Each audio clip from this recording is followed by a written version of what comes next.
morning, you're watching All You Need to Know on Bloomberg Quint. I'm Darshan Mehta. Joining me on the show is Agam Vakil. Agam will speak about the FNOQs. I'll talk about the general trade setup. And it doesn't look all that bad considering what we've seen as far as the commodities are concerned and the global cues are concerned. The SGX Nifty is just indicating a downtick of 10 points, still above the 10,700 mark in trade. How did the ADRs pan out in trade? Remember, yesterday we didn't get any ADR cues because the day before the US markets were shut. But it's playing catch up with the banks. So ICICI Bank and HDFC reacted positively. Infosys and Wipro reacted to the numbers that came out yesterday because there was strong traction in the IT basket. What didn't do well was Tata Motors and Vedanta. They were down in trade, similar to what we saw in the Indian markets. Now, as far as commodities are concerned, first let's start with crude. Crude was down almost close to 1% overnight after 5 days of rally that has happened. The Brent has slipped below the $70 barrel per mark. So cues from the commodity space are pretty muted at this point of time. Let's take a look at commodities on the LME first. LME aluminium was down almost 1.7%. Copper was down almost 1.8%. The big drop came in nickel. Nickel was down 2.5%. You had lead, which was down almost 1.3%. The only thing that did well was tin. Tin was up almost 0.8%. Even if you're looking at what's happening with China, Shanghai copper is down almost 1.3%. Shanghai aluminium is down almost 1.6%. Rebar steel is up almost 0.2%. So steel is managing to hold on. Even rubber is trading with a negative bias. And as far as precious metals are concerned, most of the metals on the precious side are trading with a positive bias, be it gold, silver, platinum or palladium. All of them are trading with a positive bias. So the cues, or at least on the precious metal side, are coming out on the positive side. Now, as far as flows are concerned, FIs are net buyers to the tune of 693 crores. DIs are net sellers to the tune of 250 crores. Overall, what we saw, FIs were net buyers of almost 1,700 crores in the cash market for the month, and DIs were also net buyers almost 1,000 crores this month. Now, individually, which were the sectors that didn't do well? Real estate, metals and PSU banks. All these three sectors saw cuts of anywhere between 2.5% to 3.5%. Massive amount of selling pressure coming in. What did well was the IT index, 3.5% up almost, and it was led by the frontline stocks. Now, let's take a look at which were the index stocks that moved. Infosys, TCS, ICICI Bank and HCL Tech. So IT and private sector banks did well. What didn't do well? Reliance, ITC, HDFC and SBI. So clearly it was it was the IT pack that managed to save the index. Otherwise, pretty much not a 40 point. It could have been a 3-digit cut for the Nifty itself. But Agam, what are the FNOQs indicating? Well, Darshan, the Nifty's managed to hold on 10,700, all thanks to the IT stocks, which did well, or we could have seen a deeper cut in yesterday's day of trade. That said, we really haven't seen too much traction with respect to the Nifty futures. However, the Bank Nifty futures did see unwinding of longs, but the WIX surprisingly hasn't moved too much. It's still above the mark of 14. Along with that, the Nifty put call ratio has is lower to around 1.65 as against 1.78. But in terms of changes in open interest, as one might expect, we've seen a little more writing in the 10,700 and the 800 calls, and unwinding in the 10,500 puts. A lot of stocks which have moved into the FNO band yesterday. So we have Balrampur Chini, India Cement and ACC moving in, expect restricted trade there. On the other hand, 3 stocks which move out of the FNO band. So we have GMR Infra, HDL as well as Reliance Capital. We have seen fresh longs in plenty of counters out there. So one of them is Ajanta Pharma, which has seen around 8.5% increase in OI. And the other one, of course, is HCL Technologies. We're expecting earnings from the company this coming Friday, and we're looking at gains and fresh longs building it ahead of its earnings. So these are some of the stocks that I'll be watching out for as we move into today's day of trade. Stock of the day is Crompton Consumer Electricals.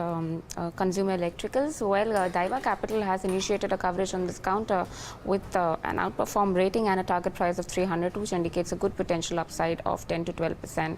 It says it's bullish about the overall industry, and it says that the prospects look good for the industry, at least for the next coming 5 years, on account of GST and also the government aggressive push for affordable housing. It says that the strong product line that the company has, along along with the brand and the distribution network, seems to be working in the favor of the company. This, along with the new promoters and the management incentives, which have been aligned towards your, seem to be aligned towards your minority shareholders' interests. Also, it points out about the companies are highly capital-intensive business, and also says that the new launches are expected to drive growth going forward for this company. It sees the revenue CAGR of the company of 16.7% and EPS of nearly 25.4% on a span within a span of FY18 to FY20. It sees the EBITDA margin of this company expanding by 1.3 percentage points between FY17 to FY20. That's the span of next 3 years on account of various cost optimization measures undertaken by the company and the premiumization in its product. Also, it feels that the valuation of 31 times its FY20 price to earning ratio do not look cheap. However, it says that sustained sales growth and profit are expected to support these valuations going forward. With that, let's toss it over to Jayesh for commodity market updates. Well, not a pretty picture to paint as far as all the commodities are concerned, except for gold, which actually saw a rise for 5 consecutive days. And COMEX gold is now trading above the 1340 per ounce mark.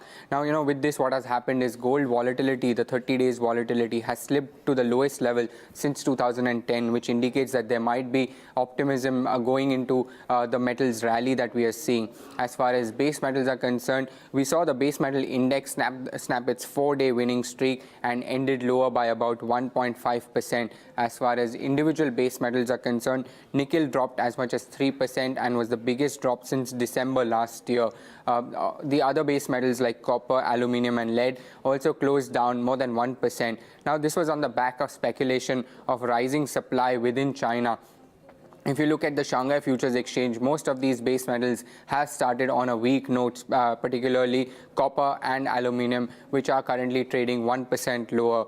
As far as crude oil prices are concerned, we saw some profit booking in crude oil. WTI actually slipped about 0.9% after 5 straight days of gains. Now, with this, the relative strength index, which is a technical indicator suggesting overbought and oversold conditions, shows that WTI has been overbought since last week and has now crossed above the 70 mark. The chart on the screen shows the same thing. The bottom panel is actually showing you the RSI, which can be seen that since last week it has been in the overbought region, and thereby suggests that a pullback might be around the corner. But with that, the rupee actually depreciated more than 1% and breached the 65 mark. Saloni, what cues are you picking up from the currency market? So Jayesh, it did weaken by almost 1% and it breached the $64 mark, and it was a highly volatile trade day for both currency as well as bond market. The rupee snapped its 2-day winning streak and ended well above the 64 mark, thereby marking its steepest fall in nearly 8 months. Now, the home currency was pressurized by country's trade deficit data, which widened to near 3-year high on the back of higher oil and gold imports, while strong dollar overseas also weighed on the rupee. On the global front, dollar index rose as much as 0.4% yesterday, supported by weakness in euro after the ECB official commented that it is unlikely to announce plans to unwind its bond buying program. While do remember, dollar index did ended lower by 0.6% nearly at near 90.40 levels. Meanwhile, traders do remain cautious ahead of eurozone inflation today. It is expected to increase to 1.4% in December. While coming back home, dollar rupee is trading flat in the non-deliverable forward market, which indicates a flat opening for Indian rupee in today's trade. Moving on to bond markets, sell-off in the bonds continued after a central bank official commented that they cannot repeatedly manage interest rate risk to the lenders, and hence we have seen a sudden spike in yields and it ended 12 basis point higher at 7.56%. And lastly, global funds increased their rupee debt holdings yesterday. They infused close to 40 crore according to NSDL data. Amongst the stocks that you must track and trade today are some of the stocks that are likely to react to earnings which came out post-market hours, starting off with Jai Bharat Maruti, which reported its numbers. A decent set of numbers coming in for the company, where revenues grew by about 13% and net profit was up by about 10%.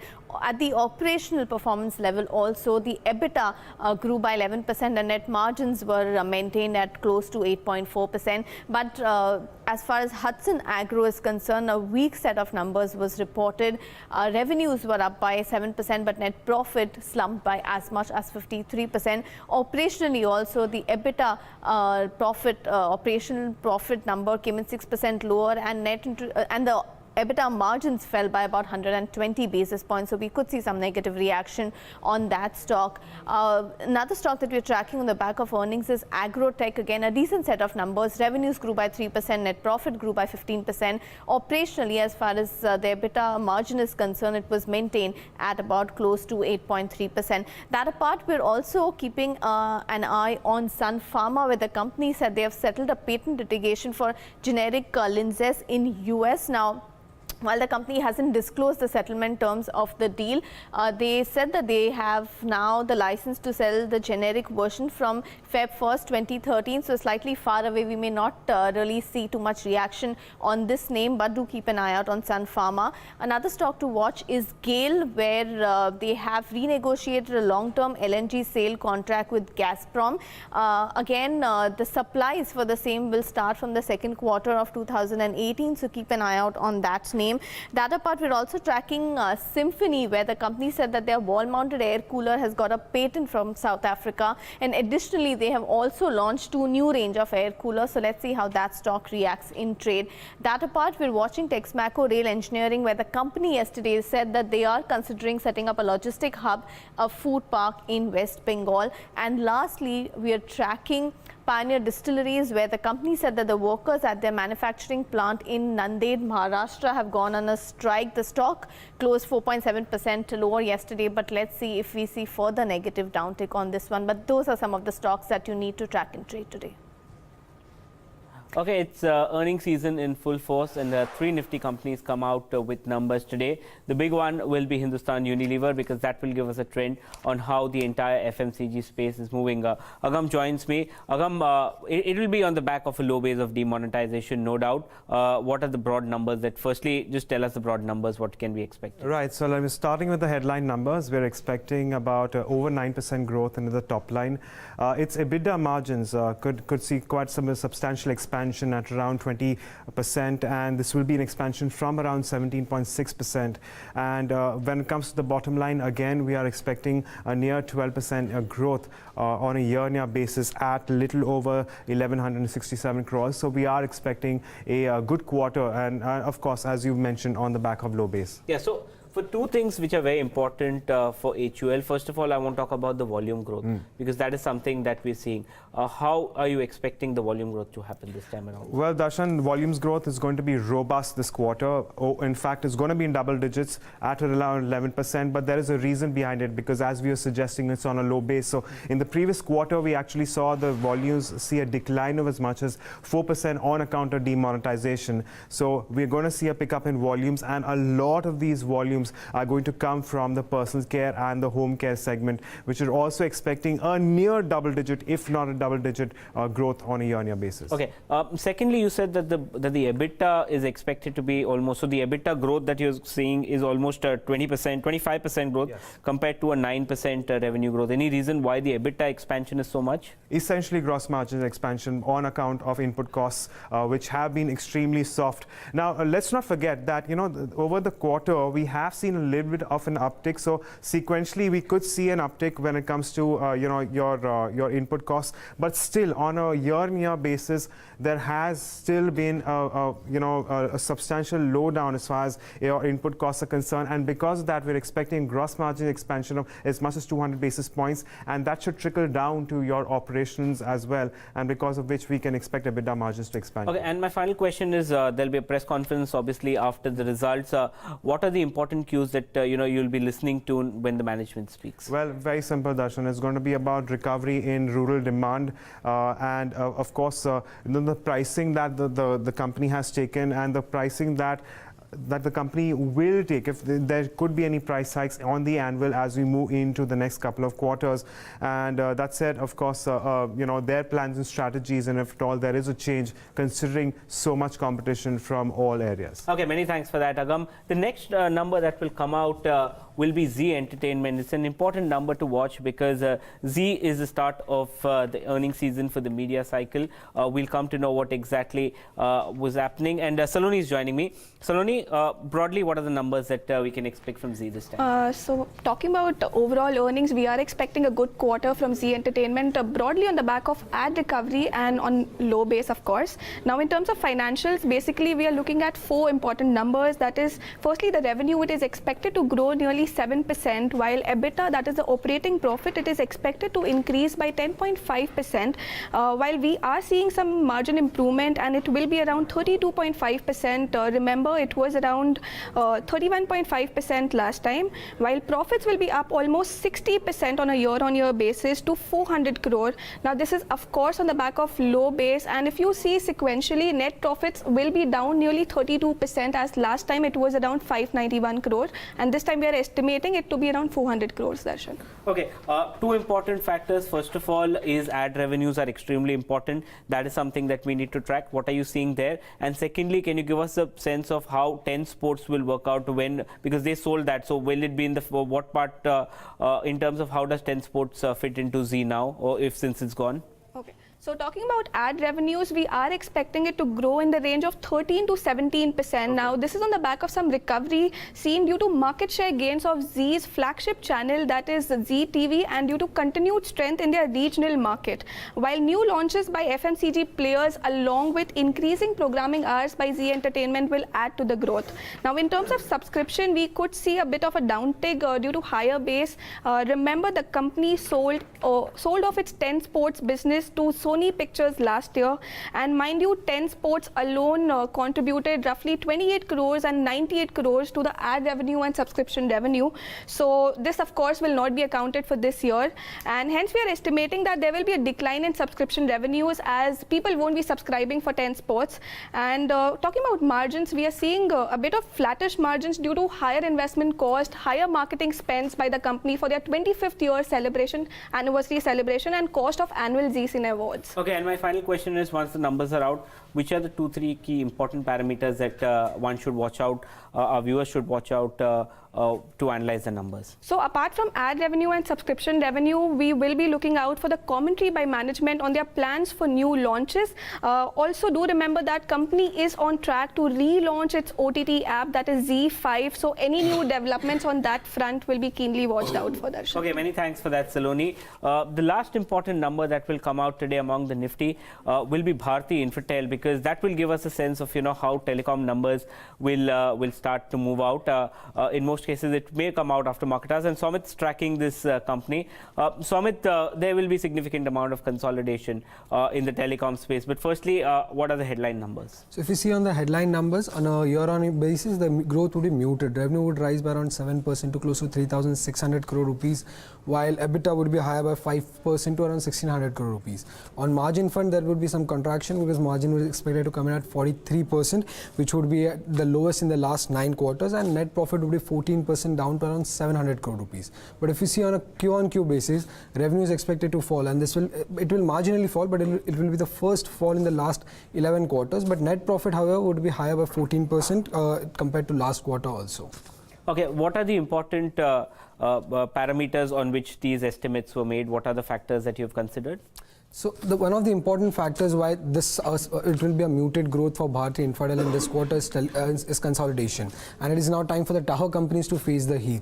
Now, consolidation in the telecom space will be impacting the tower company in this quarter because there has been a shutdown by Reliance Communication, Aircel, Tata Teleservices, which will result in tenancy exits in the third quarter. Along with that, there has been a slowdown in tenancy additions by Reliance Jio. Now, currently, if you see, Reliance Jio is the main source of growth for a tower company, and there has been a slowdown by Reliance Jio in tower additions in this quarter. So this will definitely impact Bharti Infratel in the third quarter.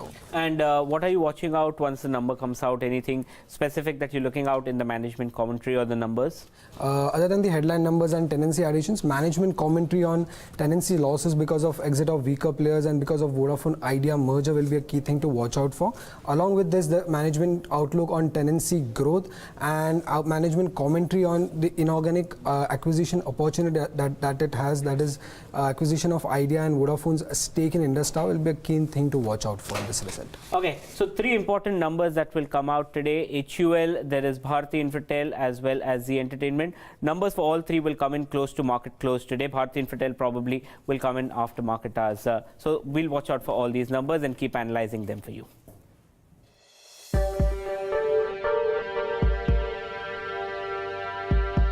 The Indian government, like most others, gets most of its revenues by taxing citizens, corporations, goods and services. As part of its budget presentation, the government presents a receipt budget, which lays down its source of earnings. Gross tax revenue estimates are laid out each year, and a revised estimate is provided at the end of the year. In 2017-18, for instance, the government hoped to earn 19 lakh crore rupees through gross tax revenues. The gross tax revenue is made up of corporation tax, which makes up the largest chunk, followed by taxes on individuals, custom duties, excise duties, and service taxes made up the rest of the gross tax revenue last year. Starting this year, the GST, or the Goods and Services Tax, will replace excise and service taxes. Apart from tax revenue, the government also earns revenue from a few other sources. Prominent among these are receipts in the form of dividends from public sector enterprises. Also, the government-owned banks and financial institutions, and even the Reserve Bank of India pays a dividend. In tough times, you will often hear of the government seeking higher dividends from these entities. And then there are proceeds from divestment in public sector enterprises. The 72,500 crore that the government hopes to earn from divestments this year is the highest, at least since 2008-9. Among other stocks to watch based on the delivery volume as of yesterday. First up, we have Vedanta, which was down nearly 3% in trade, saw delivery selling in excess of 100 crores. The delivery volume surged nearly 80% at 31 lakh shares as compared to its 5-day average, and the total volume surged just about 25% at nearly 89 lakh shares as compared to its 5-day average.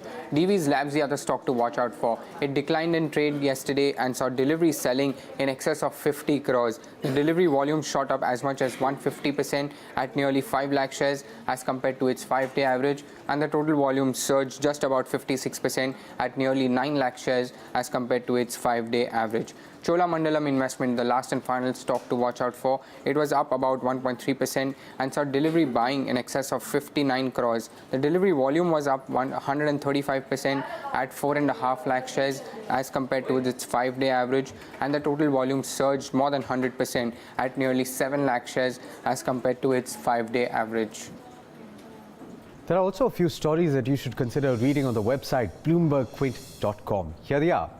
First up, and that's a big exclusive, Ruia family, which owns the SR Group, may have found a way to bid for SR Steel's assets without facing any resistance from lenders or invoking a clause that requires them to first clear pending dues. Now, of course, you can read that story on the website, but also it's going to be discussed in detail at 8 a.m. on First Word. That's part of Indian Open. Second, we have Deutsche Bank AG, which is in early talks to sell its retail operations in India. The discussions with IndusInd Bank are not exclusive and a decision isn't imminent, Bloomberg reported, quoting 2 people familiar with the matter.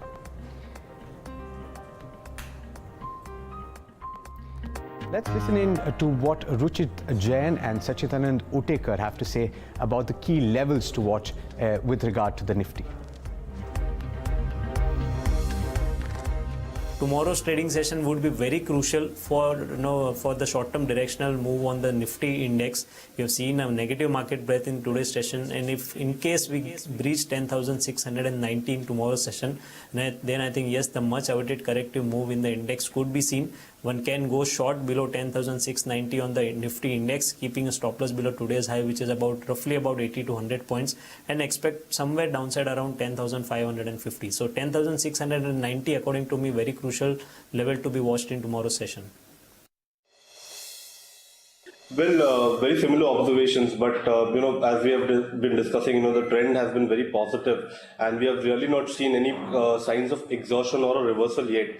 The reversal yet needs to be established. So I think even if we see a correction in the market, I think 10,630 could be a crucial level. In case if Nifty slips below that, then probably we may see a deeper correction setting in. But so far as the trend is concerned, I think it is fair to assume that we may see some consolidation. The kind of sector rotation that we have seen so far, we have again seen the revival in IT. Pharma is again making an attempt. Bank Nifty has been in momentum. Private banks have been doing fantastic right now. So I think too early to call it as a top. Probably one should wait out. We may see some consolidation here. Well, that's all you need to know going to trade today. Indian Open is up next, and on the top of the show is the Bloomberg Quint exclusive that we told you about just a short while back. Do stay tuned. This is Bloomberg Quint.